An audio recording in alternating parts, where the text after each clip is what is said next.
Començo jo, abans faré la introducció en català, perquè realment em sentiria raro.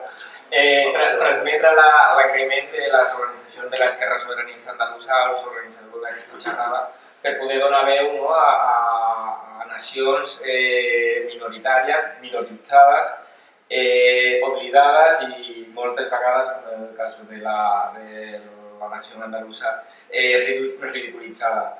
Sobretot en les lluites de l'alliberament nacional i social. Jo faré un principi d'introducció històrica, no gaire extens i no gaire parlaré dels temps moderns, no m'aniré a parlar dels tartesos. I crec que serà breu perquè realment crec que al ser un tema tan ampli, tan extens, l'important aquí és el debat que es pugui generar, les interrogants que pugueu tenir. Com bé ha dit el company, jo porto ja 12 anys aquí al Principat. Quan vivia a Andalusia vaig militar a Jaleo, que és l'organització juvenil de l'esquerra independentista andalusa, i també vaig militar a Nació Andalusa. Aquesta va ser la militància que vaig tenir, tot i que des de fa més de 12 anys porto desvinculat, com podeu comprendre, i per tant el meu coneixement és una mica limitat en el temps, tot i que per preparar aquesta xerrada m'he posat en contacte amb excompanys de l'esquerra sobiranista que m'han transmès aquesta idea.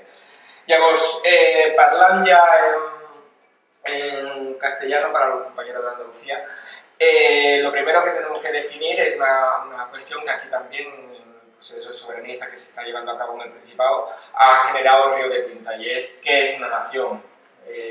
Yo afirmo con rotundidad que Andalucía es una nación. ¿Por qué? Porque tiene un territorio común, es el Valle del Guadalquivir, tiene una psicología común, tiene una vida económica propia, tiene un modo de ver la vida propia, una cultura propia, y además tiene lo más importante, que es el sentimiento de pertenencia a una comunidad de los ciudadanos.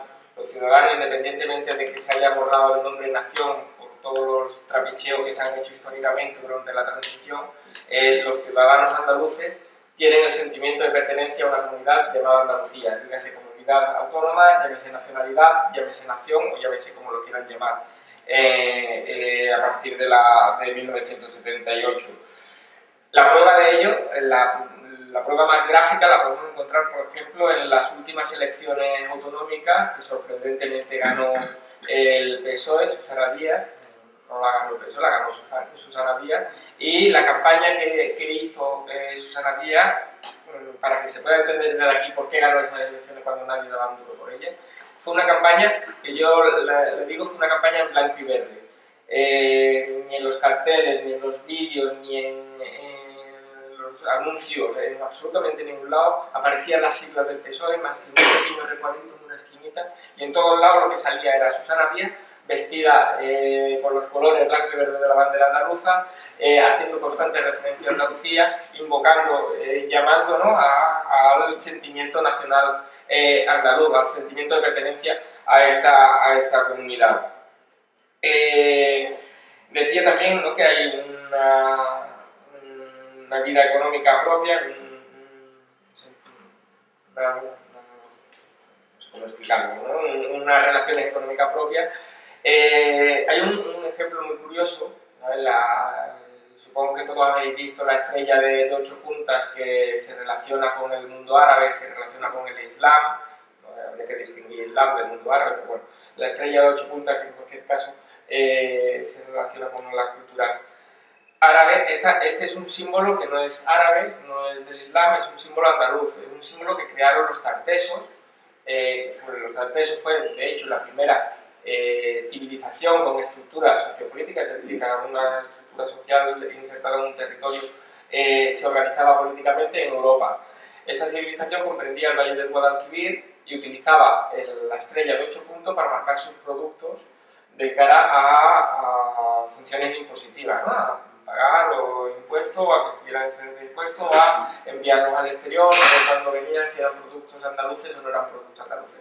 Este símbolo de la estrella de 8 puntas, si os fijáis, en muchos camiones actualmente, bueno, todos los camiones de más de no sé cuántos metros actualmente, abajo, donde pone vehículo longo y estas cosas, los camiones que vienen de Andalucía llevan incorporado también este símbolo.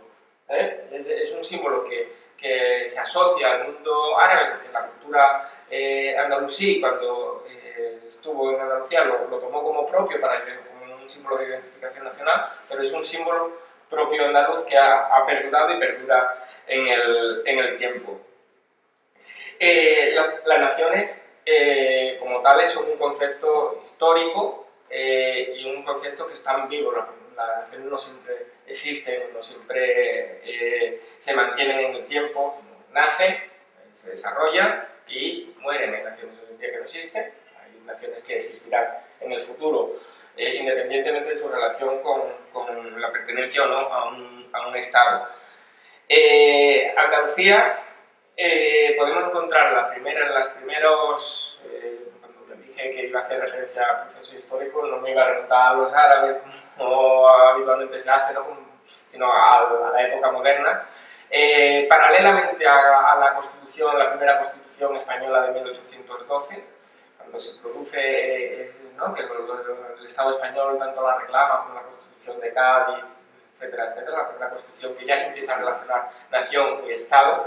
En esta época ya, aprovechando la libertad de cátedra, bueno, las cátedras universitarias, ya había un movimiento intelectual en Andalucía que reivindicaba el concepto de Andalucía como nación y la necesidad de convertirse en sujeto político. Esto, el primer hito, el primer año importante lo tenemos en 1835 con la constitución de la llamada Junta Soberana de Andújar.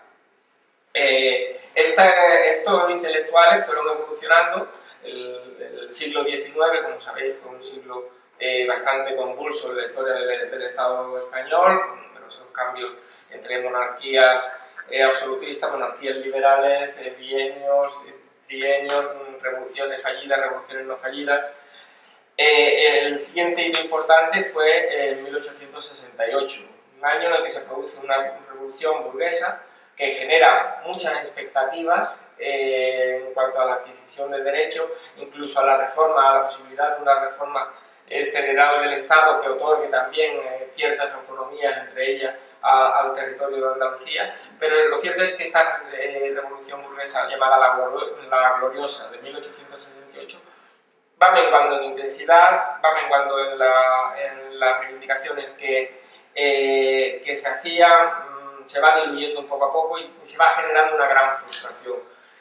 Y es el 4 de diciembre de 1868 cuando Cádiz, curiosamente la cuna, ¿no?, que tanto el Estado español reivindica la Constitución de 1812, se produce un levantamiento popular liderado por su alcalde, Fermín Salvochea, un alcalde que siempre ha estado tildado de anarquista, libertario, que tenía bastante ideas socialistas, estuvo estudiando en Londres y de allí vino con bastantes ideas socialistas.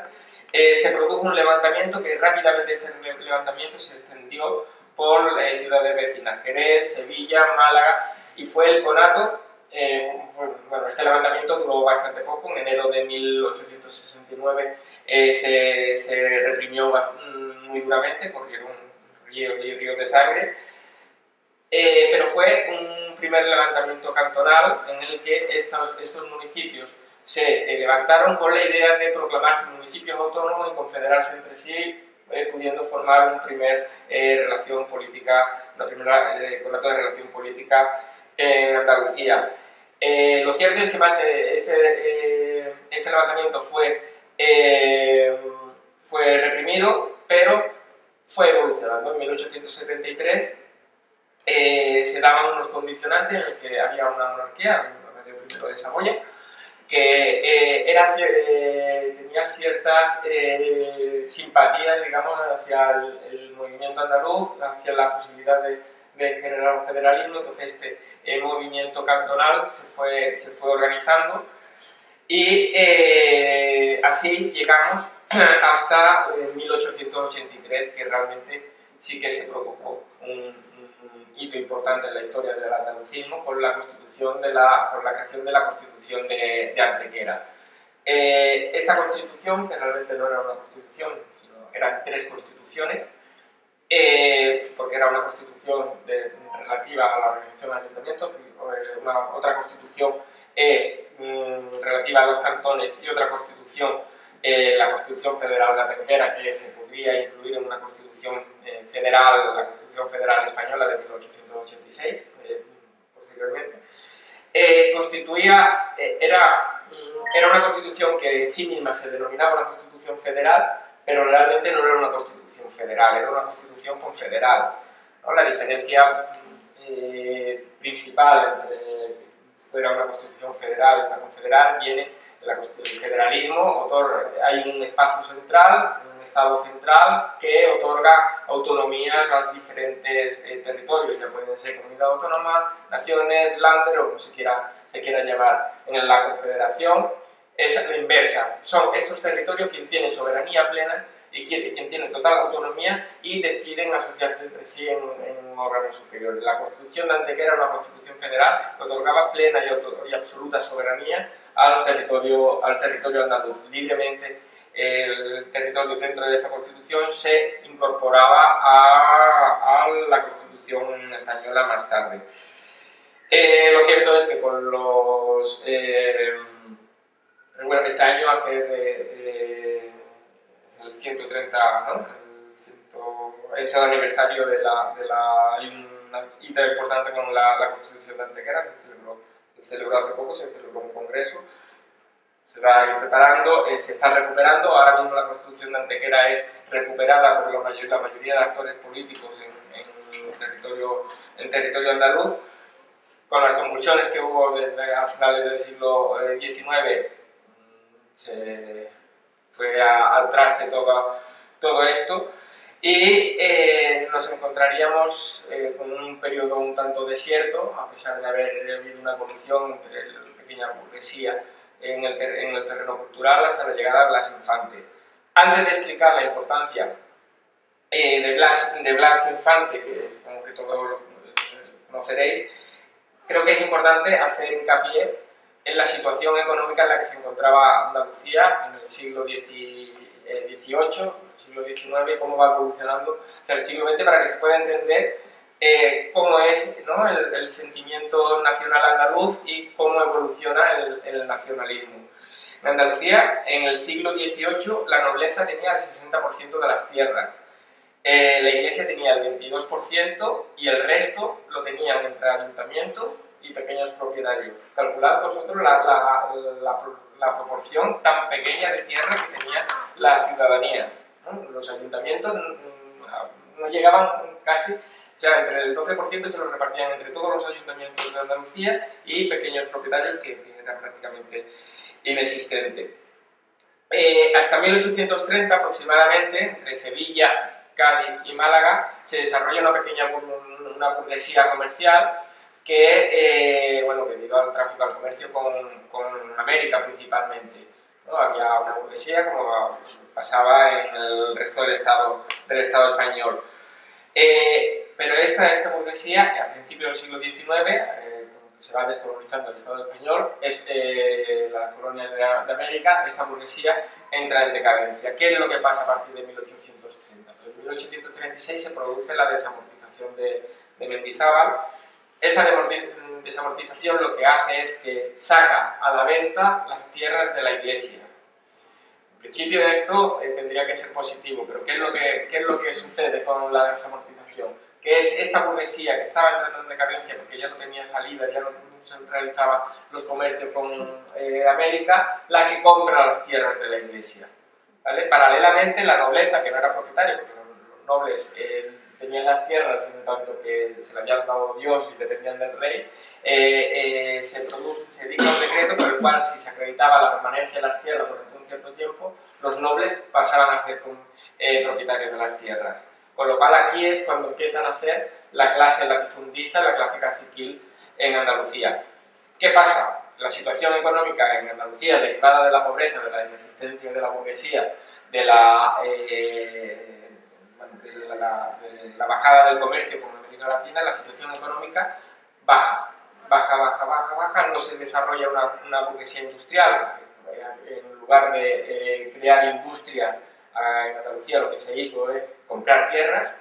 La burguesía, dada la pobreza, la situación de miseria que existía en Andalucía con todos los beneficios que tenía, se traslada a Castilla, se traslada a Madrid.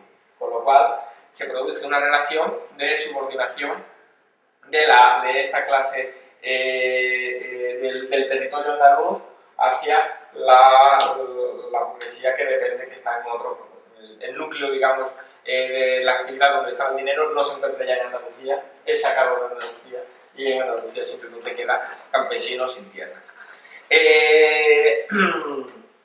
Esto es importante también, no solo por la consecuencia económica evidente que tiene, sino por las consecuencias culturales también. ¿Qué es lo que sucede? La burguesía se lleva a Madrid también la cultura, aparte de la cultura andaluza. Y al final lo que se genera es lo que nosotros denominamos la expropiación.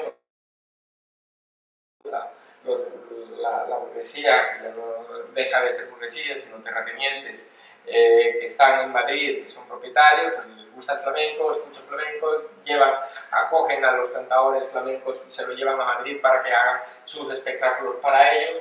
El Estado español utiliza el referente folclórico y cultural andaluz, lo hace propio, con lo cual expulsa a Andalucía de uno de los mayores elementos, ¿no?,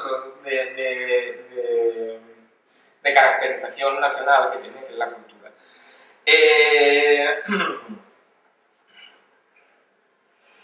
Así estamos, ¿no? Nosotros podemos decir que no, en el Estado español no solo nos robó las tierras, sino que también nos robó la cultura.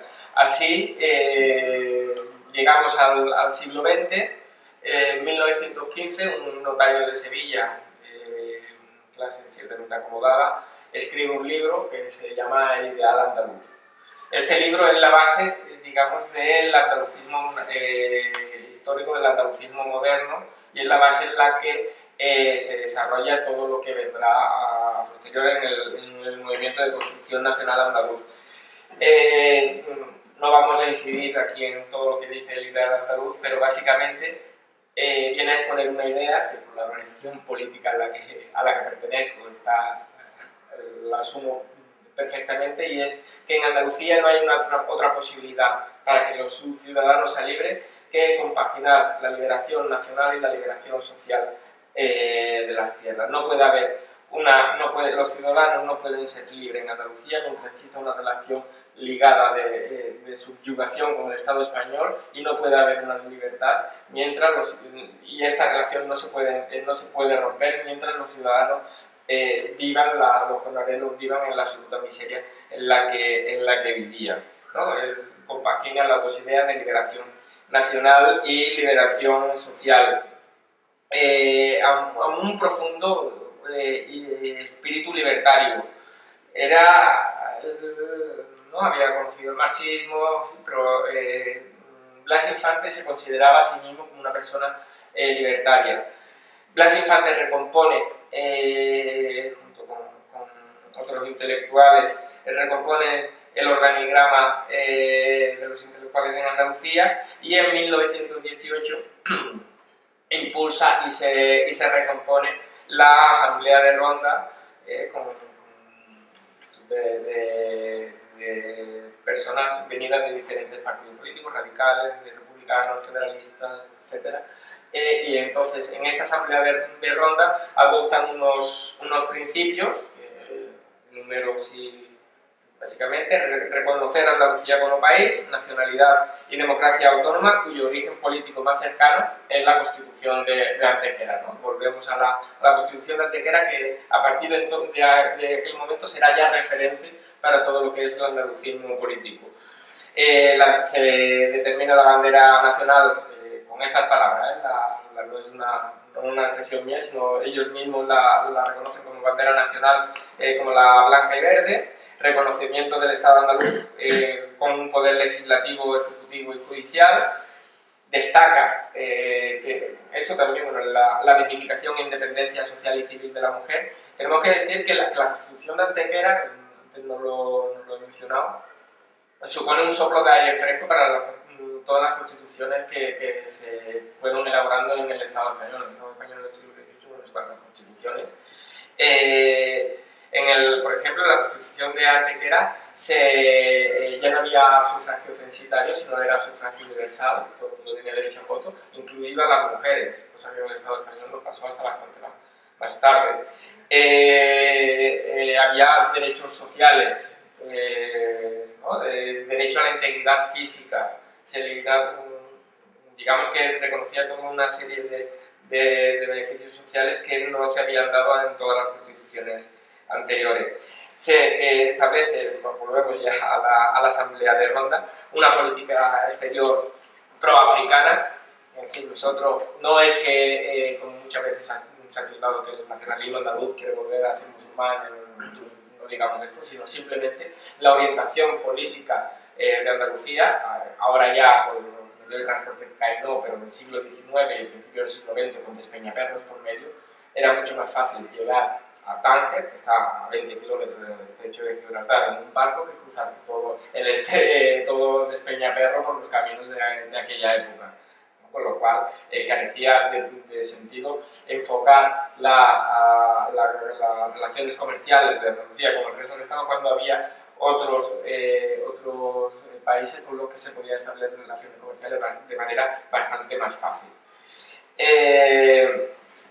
Modernización de la industria y la productividad de las tierras, que es un elemento que siempre, a partir yo también lo mencionaba en la Constitución Antequera, es un elemento fundamental a la hora del desarrollo del nacionalismo andaluz, ¿no? Las tierras de los terratenientes, en tanto que son propiedad, las cultivan, y ahora sigue pasando exactamente igual, la cultivan el trozo que ellos necesitan para obtener los beneficios justos, mientras hay jornaleros y campesinos que están pasando hambre. Hoy en día esto continúa pasando, más incrementado, supongo que él ya lo hablará, debido a las ayudas de la Unión Europea. Es decir, se cultivan en la medida que reciben subvenciones, de manera que hay tierras que si no se cultivan reciben más subvenciones que se cultivan, con lo cual, a pesar del paro que hay tierras improductivas. Esta asamblea de Ronda de 1918 da lugar a la constitución de unas candidaturas electorales que se presentan a las elecciones, y a partir de aquí obtienen representación en las diversas elecciones a las que se presentan. En 1919 tuvieron representación, pero se vio interrumpido todo este movimiento por la dictadura de Primo de Rivera. A partir de aquí, con la llegada de la Segunda República, se vuelve a iniciar otra vez el procedimiento, la participación política en los partidos políticos de carácter andalucista, también liderados, ¿no?, por la Infante. Uno colabora, Ramón Franco, que es hermano del dictador, con ideas totalmente contrarias. Estos partidos obtienen también representación en las elecciones en las que se presentan, principalmente en las municipales, de un movimiento que viene derivado también del movimiento cantonalista, por lo tanto es un movimiento de construcción nacional andaluz ampliamente municipalista. Se inicia el proyecto de Estatuto de Autonomía. Este proyecto nunca fue aprobado porque se produjo el golpe de Estado del 36, como todos sabéis, y el proyecto no se dio a cabo. El 11 de agosto de 1936 fusilaron a Blas Infante. Dice que lo fusilaron. Uno de los motivos que lo fusilaron era escribió un libro, La verdad del complot de Taboada y el Estado Libre de Andalucía. Lo cierto es que lo fusilaron tanto por el interés en realizar un proceso de construcción nacional andaluz como por las ideas transformadoras sociales que tenía. Durante la dictadura, todo se viene al traste, como os imagináis. Hay una pequeña burguesía que intenta mantener burguesía, porque es a través de las universidades, que en el fondo era que podía estar las universidades, mantener el sentimiento nacional andaluz. De esta burguesía nacen después, ya con la muerte del dictador, el Partido Andalucista.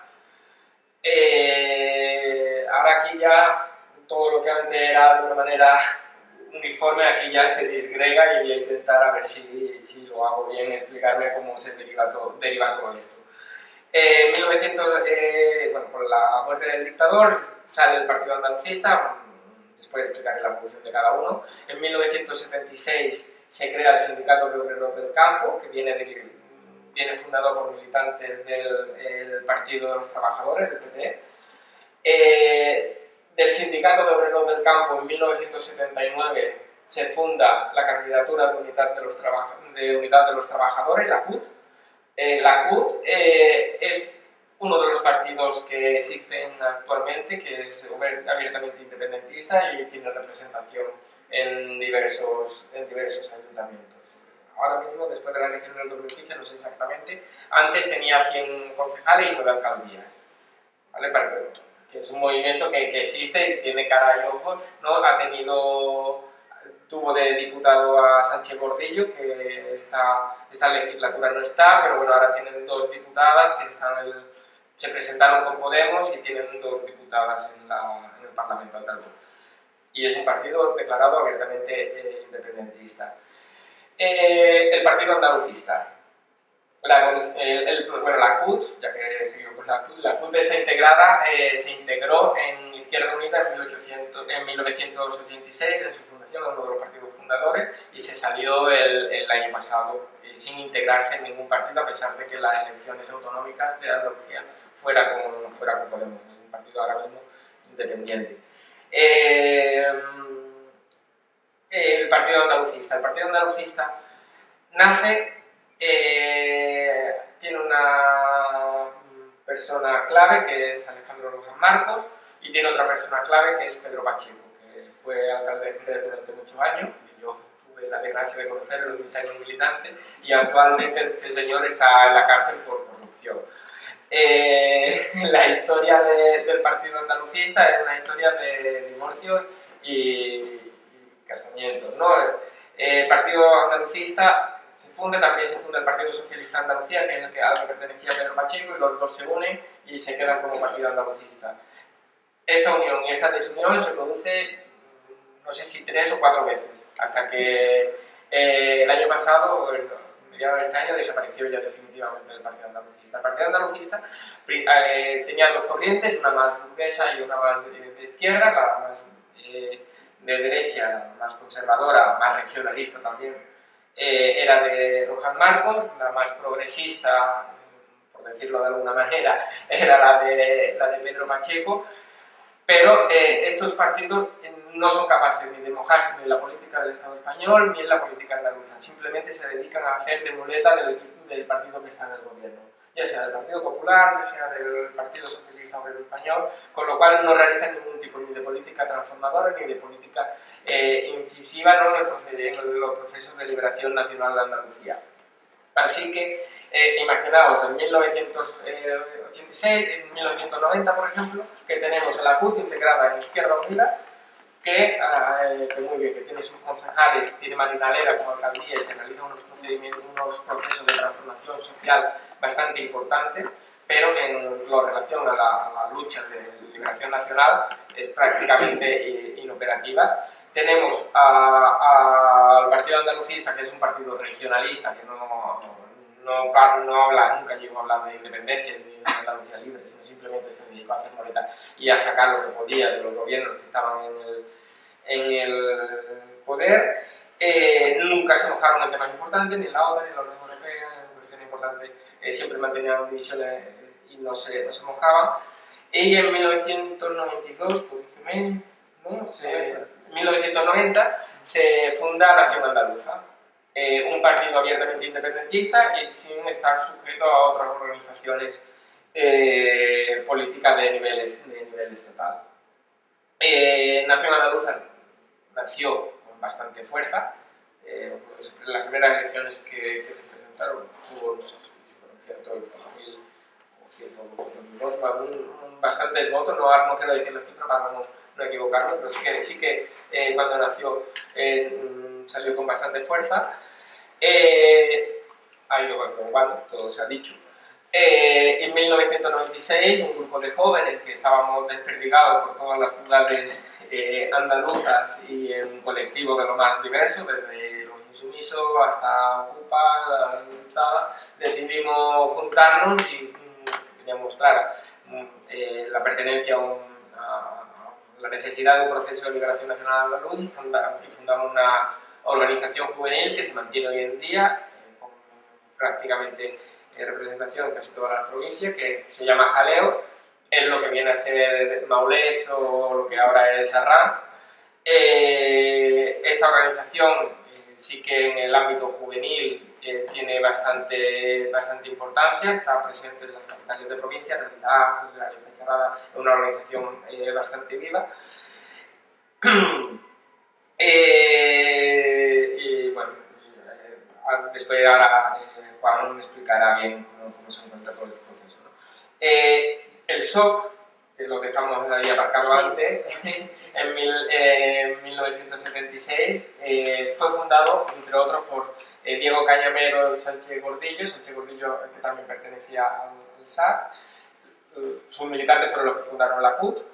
Y se dedican al sindicalismo combativo. Bueno, ya Diamantino García, no me quiero olvidar del cura rojo. Diamantino García es un cura que fue destinado al pueblo, fue destinado por voluntad propia al pueblo más pobre de Andalucía, Los Corrales, a la provincia de Sevilla, y desde ahí realizó una función de dinamización de la clase jornalera andaluza, hasta el punto de que, junto con Diego Cañamero y Sánchez Gordillo, fundaron el SOC en 1976.